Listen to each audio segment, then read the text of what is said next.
we have in our next we have in our book on the product chapter session number 3, which is managing product life cycle. In short, मतलब managing PLC मतलब product की life cycle को manage करना, ये topic इससे आ सकते हैं most of the question, उनसे भी आ सकते हैं जो पहले पढ़ाए। लेकिन यार देखो, सब चीज ना, सब चीज इम्पोर्टेंट है। इसमें से 20 नंबर का बन सकता है पूरा 4 यूनिट मिला के हमारा आराम से। ग्रीन स्किल्स भी नहीं है, अपना पढ़ाएंगे। देखिए, तो अभी तो हम इसे पढ़ते हैं, और 5 4 नंबर का मैक्सिमम टू मैक्सिमम 6 नंबर का इसमें से आएगा। जो मैंने आपको कल पढ़ाया था, कम्युनिकेशन स्किल्स, वो डायग्राम वायग्राम उसके सारे इम्पोर्टेंट सब जो भी रहेगा वो सब आप पढ़ रहे हो। भाई जो समझ डिटेल कवर नहीं हुए, वो भी वो भी पीछे के बैक सारे मैंने कवर नहीं किए, इसी में भी इसमें भी मैंने कवर नहीं किए हैं। तो एक काम करना, सारे मतलब दोनों चैप्टर के ना, हर सेशन के या फिर हर सेशन के ना, मतलब पीछे ना बैक एक्सरसाइज दी हुई है, तो उनको आप एक बार गो थ्रू या फिर प्रैक्टिस कर सकते हो। ठीक है, प्रैक्टिस कर सकते हो। आवाज आ रही है? Hello, hello, hello, hello, hello, hello.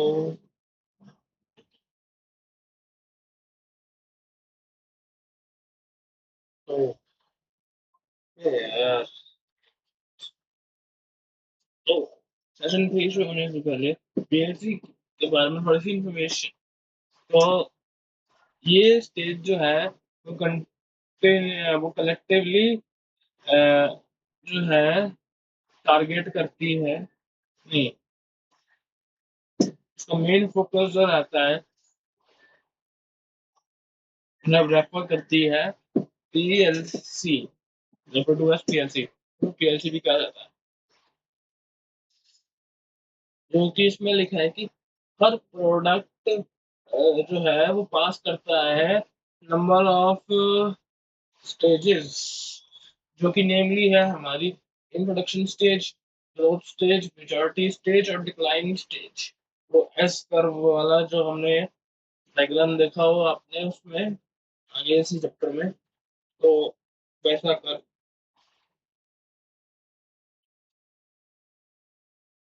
तो वो सीधे ये कह रहा है कि हर प्रोडक्ट जो गो थ्रू करता है एक लाइफ साइकिल को, इसमें इंक्लूड द फॉलोइंग स्टेजेस जो है हमारी growth, maturity, introduction and decline. ये जो प्रोडक्ट लाइफ साइकिल है, ये इंडिकेट करती है हमारी सेल्स और प्रॉफिट को प्रोडक्ट के एक पीरियड ऑफ टाइम का, जो हमारा प्रोडक्ट सेल है पीरियड ऑफ टाइम में, उतने पीरियड ऑफ टाइम में हमारा कितना सेल और प्रॉफिट हुआ वो हमें शो करता है। अब इसमें हमारा वो एस एस शेप कर्व वाला फ्लो चार्ट का में आएगा, बहुत सारे प्रोडक्ट्स के साथ जो कि डेविएट कर रहे हैं, दिखा रहे हैं एक sharp growth followed by sharp decline. Decline भी शार्प है और ग्रोथ शार्प भी है। अगर मैं आपको इसमें डायग्राम भी दिखाऊं, तो ये देखो,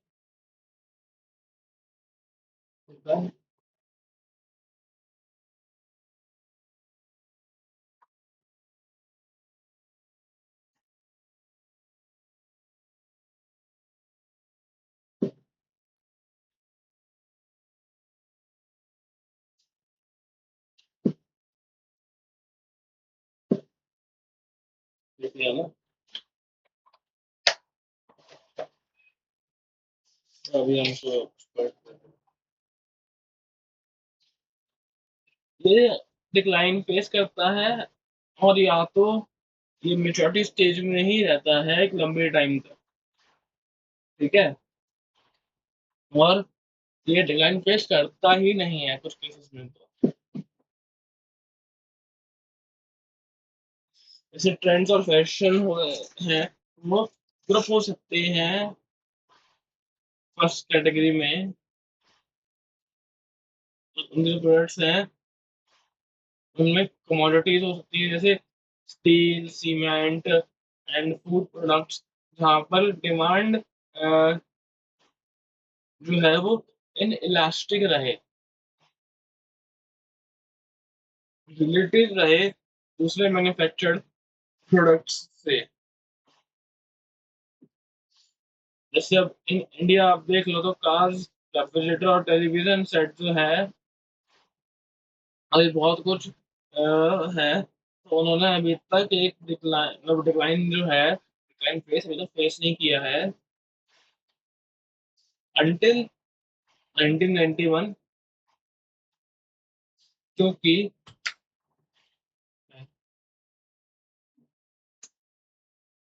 एक मिनट गाइस, क्या है कुछ नहीं। हाँ, तो अब जबकि 1991 तक उन्होंने अब वहाँ पर ऑपरेटिंग था प्री लिबरलाइजेशन एरा में, लेस कंपटीशन के साथ। लेकिन वहाँ पे जो चीजें थी वो 1991 के बाद चेंज होने लगी, क्योंकि वहाँ पर मार्केट्स आ गई और कंपटीशन बढ़ गया। और अब आज के करंट सिनेरियो में ब्रेड लाइफ साइकिल है वो शॉर्टन हो रही है।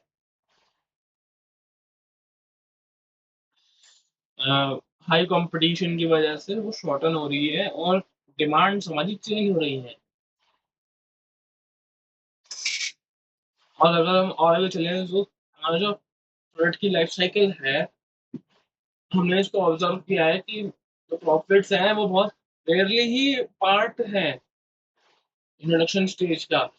तो मैक्सिमम हम अगर देखें तो वही ग्रोथ स्टेज है, वही एक स्टेज है जहाँ पर हमारा प्रॉफिट एक ऑनसेट पर चल रहा है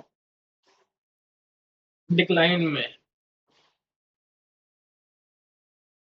और मेच्योरिटी स्टेज में भी हमने प्रॉफिट मेच्योरिटी स्टेज में भी देखा है।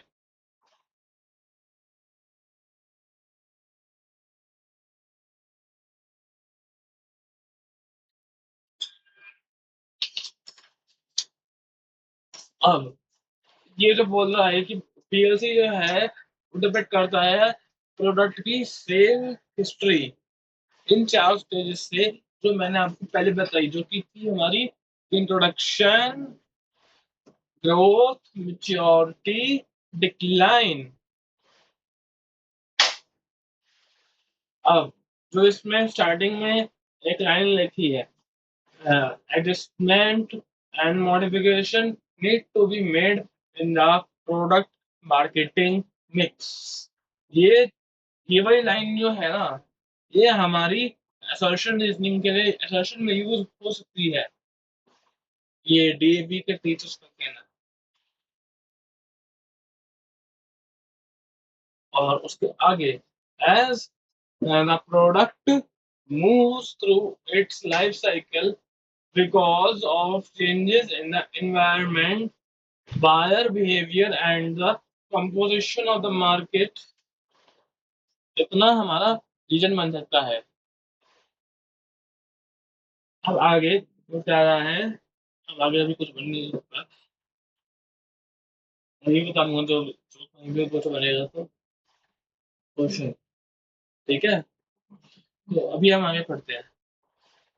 तो हमारा जो पीएलसी का कंसेप्ट है वो अप्लाई किया जाता है प्रोडक्ट कैटेगरी पर, जैसे सोप्स, तो particular product from soaps, bars, liquid soaps, or to a particular brand. For example, Lux.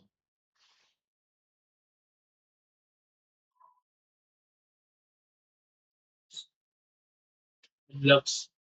um, example तौर पे लें लक्स, तो इसकी लाइफ साइकिल है प्रोडक्ट की, वो सबसे लॉन्गेस्ट है, लॉन्गेस्ट एंड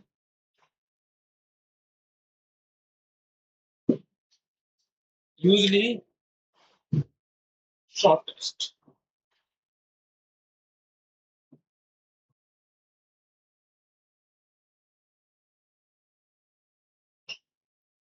ये सबसे यूजफुल है और मोस्ट डायरेक्टली है product forms like soaps, gel pen, and television sets and mobile phone go through a sales history of introduction, growth, maturity, and decline. Product categories often tend to stay in the maturity stage for longer duration, while the cycle of individual brands can be extremely inconsistent depending on the effectiveness of the marketing program मतलब हो रहा है, ये useful है और most directly product forms भी use होता है। जो हमारे प्रोडक्ट फॉर्म है जैसे साबुन हो गया, जेल पेन हो गया, टेलीविजन के सेट हो गए, मोबाइल फोन हो गया, ये सब एक सेल्स हिस्ट्री गो थ्रू करते हैं, जो कि हमारी इंट्रोडक्शन, ग्रोथ, मेच्योरिटी, डिक्लाइन, ये वाली स्टेज है। जो हमारा प्रोडक्ट कैटेगरी है, ऑफन कभी कभार तो वो मेच्योरिटी स्टेज में ही लंबे टाइम तक रह जाता है, और जबकि जो साइकिल है इंडिविजुअल ब्रांड्स की एक्सट्रीमली इनकंसिस्टेंट है। वो उस पर डिपेंड करता है कि उनके जो मार्केटिंग के प्रोग्राम है वो कितनी इफेक्टिवनेस से चले हैं।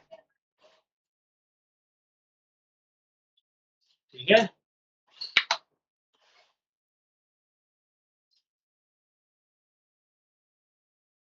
हम्म। हम्म।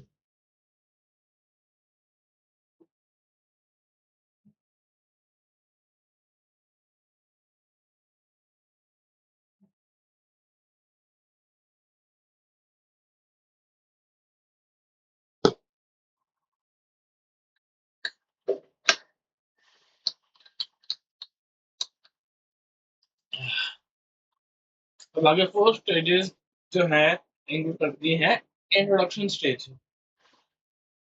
इस स्टेज में एक नया प्रोडक्ट फ्रॉम अ ब्रांड और कैटेगरी हम इंट्रोड्यूस करते हैं, जो कि एक इंट्रोडक्टरी स्टेज कहलाती है।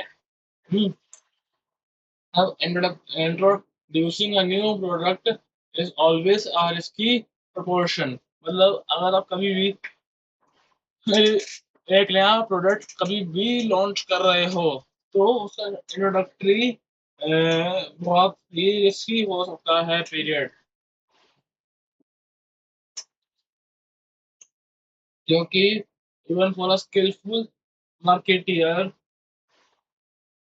एक नया प्रोडक्ट कैटेगरी अगर आप निकाल रहे हो, तो उसको एक लॉन्ग इंट्रोडक्टरी पीरियड लगेगा, क्योंकि जो प्राइमरी डिमांड है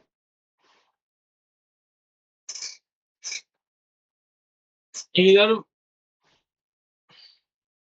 वो डिमांड हो सकती है आपके प्रोडक्ट कैटेगरी के लिए भी हो सकती है, और वो मस्ट अगर आपने इंट्रोड्यूस कर दिया है, वो मस्ट होगा कि आपका जो प्रोडक्ट की मतलब डिमांड है पहले वाले, उसकी डिमांड में दिक्कत आ सकती है, अलाउड हो सकता है।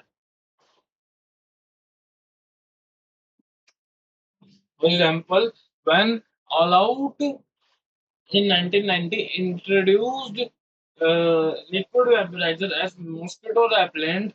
It was a pioneer in the market category, as till 1990 mosquito coils were prevalent।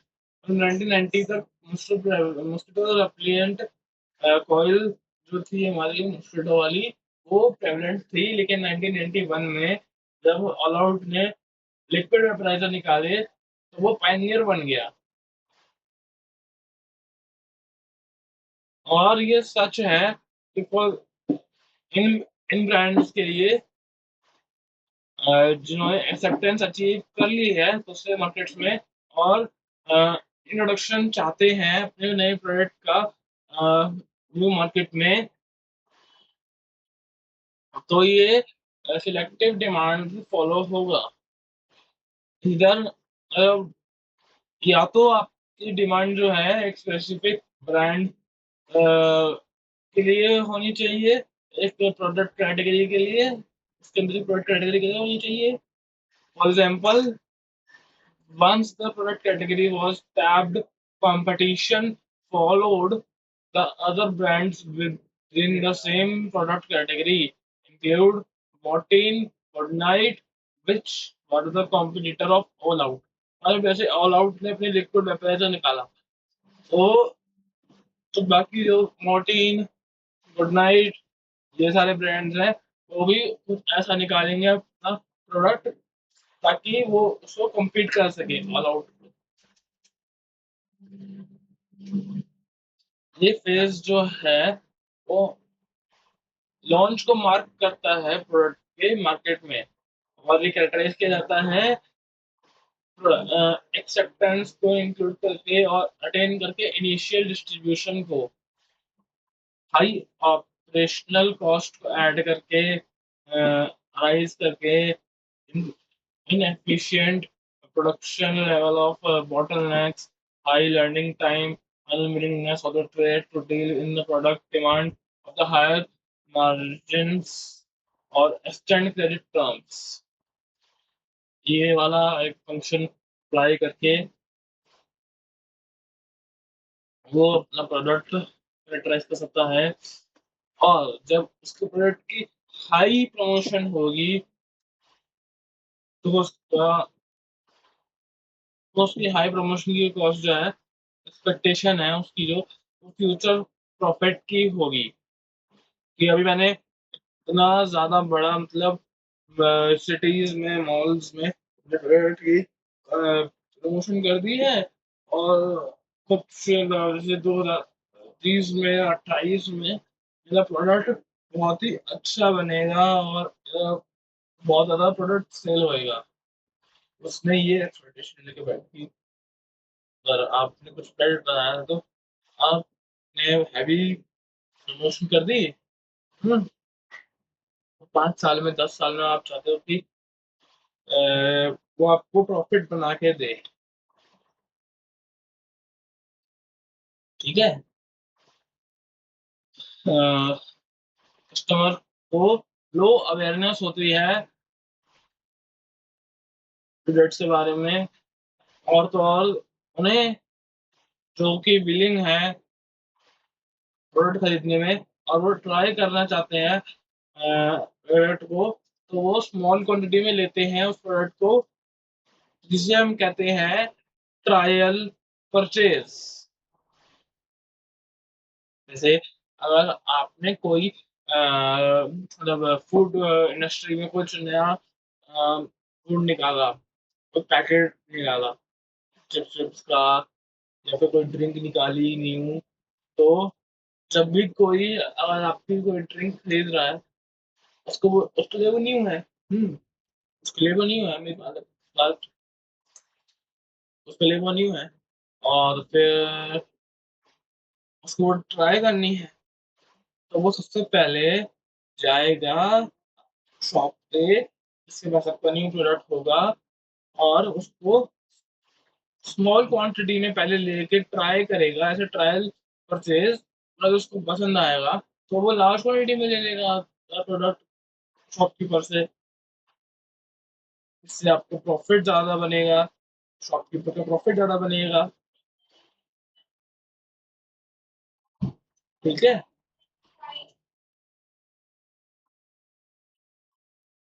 अब अगला पॉइंट है कि कंपटीशन लिमिटेड होता है कुछ फर्म्स के लिए, और ये इनडायरेक्ट और सब्स्टिट्यूट प्रोडक्ट्स से आता है। ठीक है।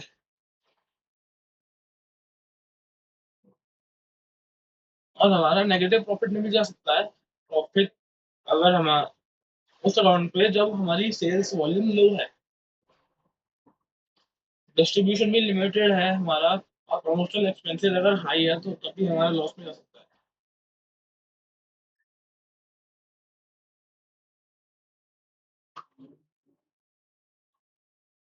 अब अगली बात आती है कि स्ट्रेटजीज।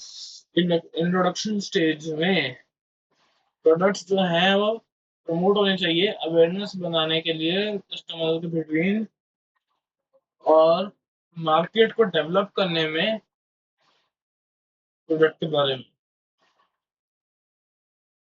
जिसका फर्स्ट पॉइंट। सेकंड पॉइंट जो है इसका ये है कि इसकी जो प्राइसिंग है प्रोडक्ट की वो लो होनी चाहिए। तो मतलब जो हमारा पेनिट्रेशन है ना, उसको इंक्रीज करने के लिए और अपना मार्केट शेयर को एक्सपैंड करने के लिए हमें यहाँ होना चाहिए। और तो साथ के साथ हमारा जिससे डेवलपमेंट कॉस्ट भी कवर हो जाए, तो हाई प्राइस भी हो थोड़ा फिर बाद में।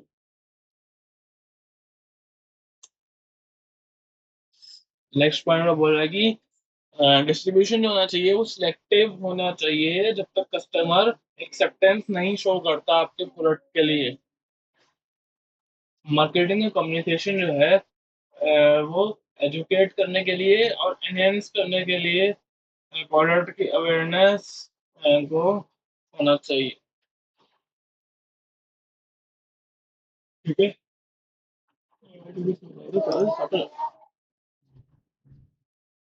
अगली बात आती है हमारी ग्रोथ स्टेज की। ग्रोथ स्टेज में ये एक सेकंड स्टेज है हमारी, जहाँ पे प्रोडक्ट हमारा सक्सेसफुली लॉन्च हो गया है और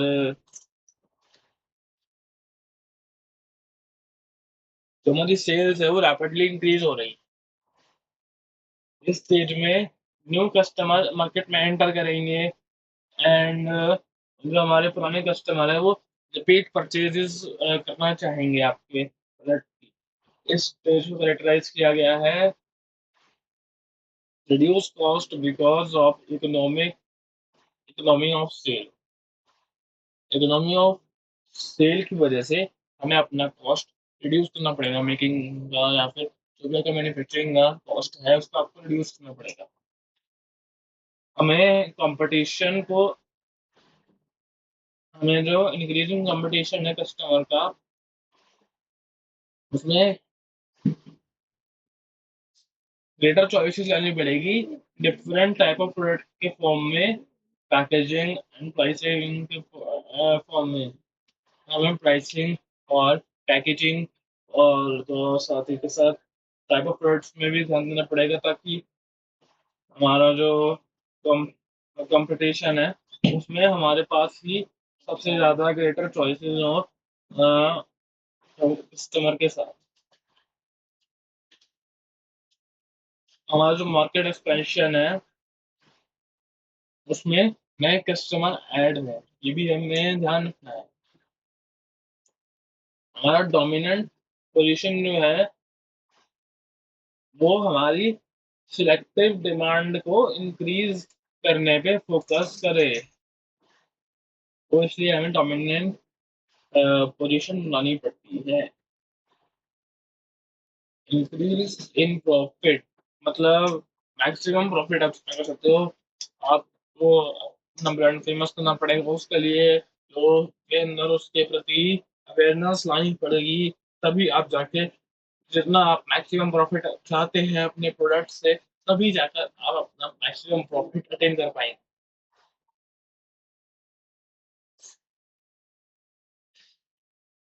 हमारी जो कॉस्ट इनकर है आइडेंटिफाई करने के लिए यूजर्स को, नए यूजर्स को आइडेंटिफाई करने के लिए जो हमारी कॉस्ट है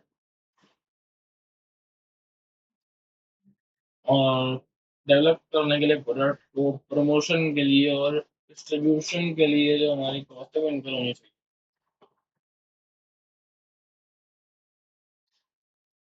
हमारे जो मोबाइल हैंडसेट्स हैं वो ग्रोथ स्टेज में है, एक नए मॉडल के साथ जो कि कंटिन्यूअसली लॉन्च किया गया है। फॉर एग्जांपल, जैसे एप्पल ने अपना रिसेंटली आईफोन 7 रिसेंटली लॉन्च किया। ये पुराना डाटा है, 17 आ गया है, तो बट पढ़ने के लिए तो आप पढ़ सकते हो।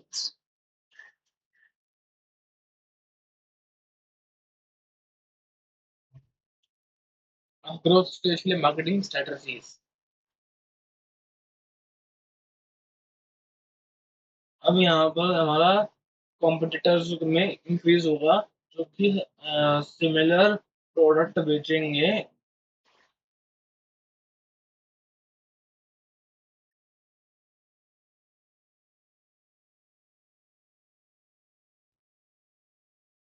इन द मार्केट फीचर्स, इस स्टेज में जो फर्म है उसे ब्रांड प्रेफरेंस बनानी है और अपना मार्केट शेयर इंक्रीज करना है।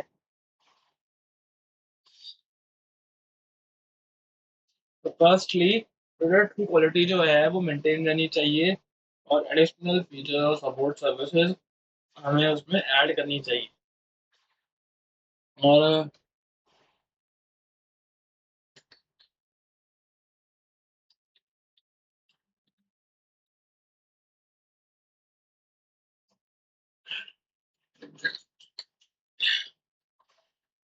हमारी जो प्राइसिंग है वो सेम रहनी चाहिए, ताकि जब ताकि फर्म जो है वो एंजॉय कर सके उसकी इंक्रीजिंग डिमांड, कुछ छोटे से लिटिल कंपटीशन के साथ। डिस्ट्रीब्यूशन चैनल जो है वो आने चाहिए, जिससे हमारी प्रोडक्ट की डिमांड राइज हो और कस्टमर हमारे प्रोडक्ट को एक्सेप्ट करें। प्रमोशन जो है उसका एम एक ब्रॉडर ऑडियंस पर होना चाहिए, कि एक बार में ब्रॉडर नंबर ऑफ कंज्यूमर्स को वो कैप्चर कर सके।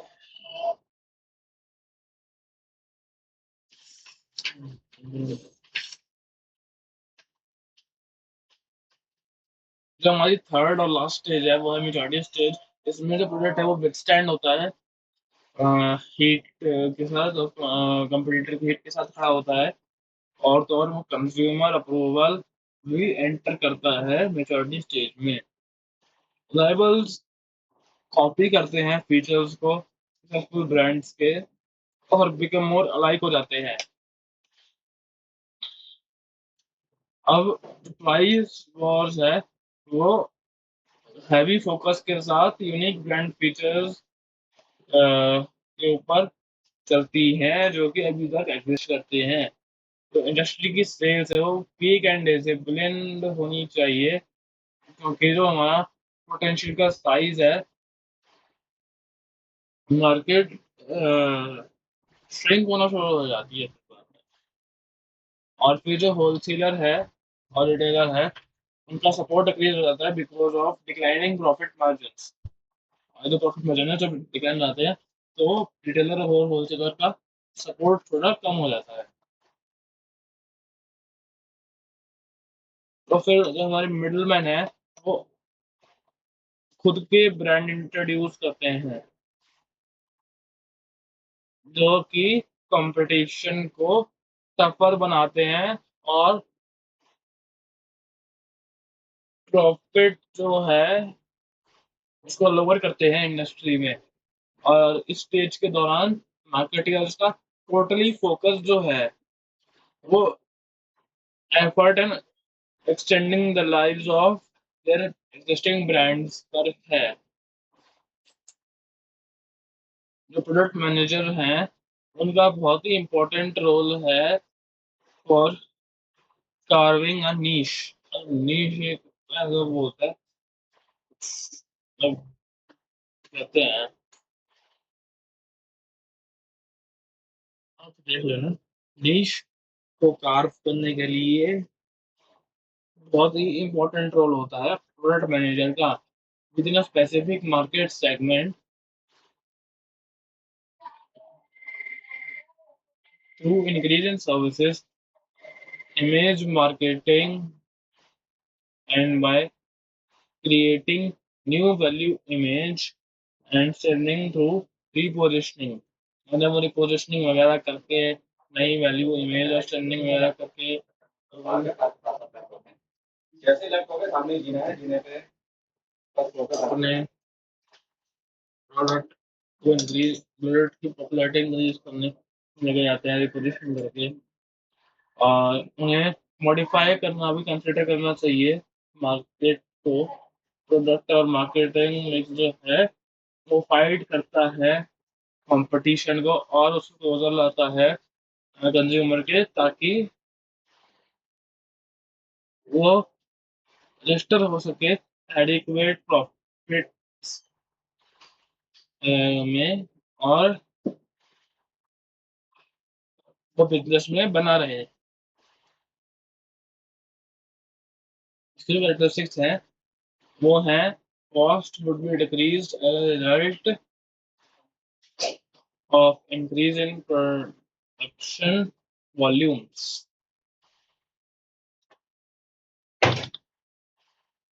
और हमारी जो सेल्स वॉल्यूम है वो पीक होनी चाहिए और मार्केट का जो सैचुरेशन है वो विजुअल होना चाहिए। कॉम्पिटिटर्स जो एंटर हो रहे मार्केट में वो बढ़ना चाहिए। वहां पर एक ड्रॉप होना चाहिए प्राइसेस में कॉम्पीटिंग प्रोडक्ट्स के वजह से। एडवर्टाइजिंग में हमें स्पेंड करना चाहिए इनकर्ड ब्रांड आइडेंटिफिकेशन पे। प्रोडक्ट का जो फीचर है वो डाइवर्सिफिकेशन होना चाहिए उसका, और वो एम्फेसाइज होना चाहिए ताकि वो मेंटेन रहे और एनहेंस करे मार्केट शेयर को। हमारा जो इंडस्ट्रियल प्रॉफिट है वो डिक्रीज होना चाहिए इस पीरियड के टाइम पर।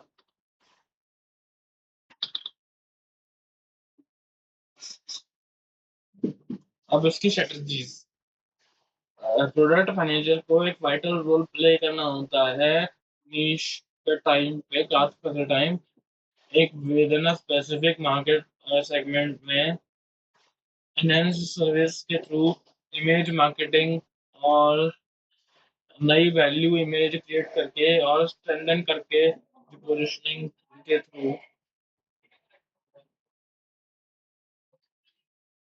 और उन्हें ये भी कंसिडर करना चाहिए कि मॉडिफाई करना है हमें मार्केट को, प्रोडक्ट को और मार्केटिंग मिक्स को, ताकि हम कंपटीशन से फाइट कर सके और उसमें अपने क्लोज ला सकें कस्टमर्स के, ताकि एडिक्वेट प्रॉफिट जो है हमारा रजिस्टर्ड रहे और हम बिजनेस में रहें।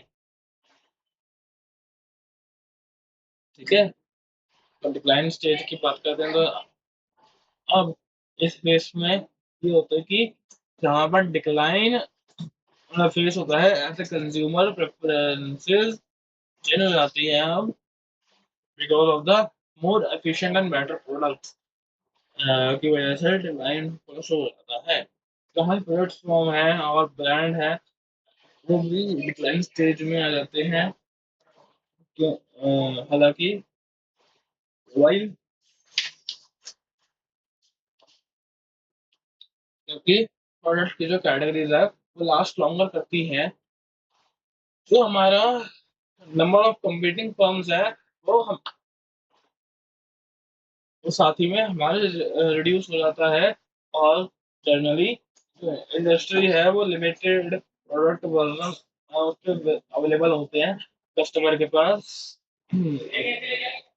उसके और जो सेल्स और प्रॉफिट है वो डिक्लाइन हो जाता है रैपिडली, और कंपटीटर बिकम और फिर जो कंपटीटर है वो कॉस्ट कॉन्शियस हो जाते हैं एक का डिक्लाइन देख के। और जो हमारे ब्रांड्स होते हैं वो स्ट्रॉन्ग लॉयल्टी के साथ होते हैं, और साथ ही में कुछ कस्टमर सेगमेंट्स भी होते हैं जो कि कंटिन्यू रहते हैं प्रॉफिट प्रोड्यूस करना, जहाँ पर हिडन कॉस्ट होती हैं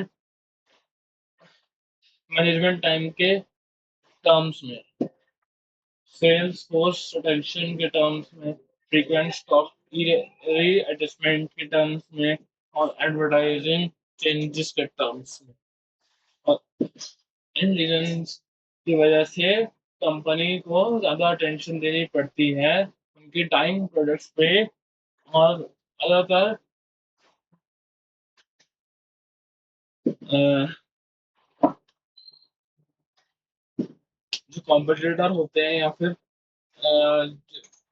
कॉम्पिटिटर होते हैं वो मार्केट छोड़ देते हैं, और इसमें और वो डिसाइड करते हैं कि अपना प्रोडक्ट रिपोजिशन करेंगे इस होप में कि हम पीछे जाएंगे वापस ग्रोथ स्टेज में, इन न्यू इमेज, एक नई प्रोडक्ट बनाने के लिए, और eventually prune the product from the line, तो उसको प्रून करेंगे। अब इसके लिए स्ट्रेटजी जो है उन्होंने ये लिखा है कि प्रोडक्ट जो है वो मेंटेन होना चाहिए बाय एडिंग न्यू फीचर्स, और फाइंडिंग न्यू यूजेस। कॉस्ट जो है वो हमें रिड्यूस होनी चाहिए, और साथ ही साथ वो लॉयल सेगमेंट को ऑफर होनी चाहिए। प्रोडक्ट जो है वो भी कभी भी डिसकंटिन्यू हो सकता है या सोल्ड हो सकता है किसी दूसरी फर्म को जो कि उस प्रोडक्ट को कंटिन्यू करने में विलिंग है।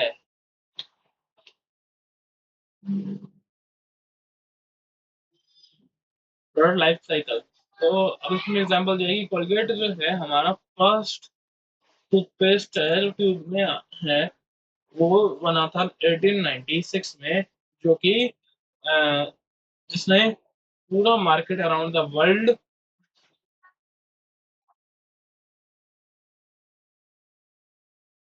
कैप्चर कर लिया था, और सबसे हाईएस्ट सेलिंग ब्रांड बन गया था वर्ल्ड में 1999, और डाइवर्सिफाइड कर लिया था अपने ब्रांड को ओरल केयर रेंज में। और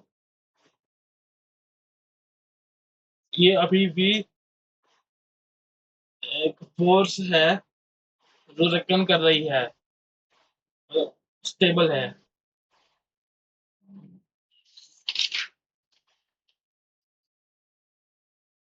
प्रोडक्ट लाइफ साइकिल,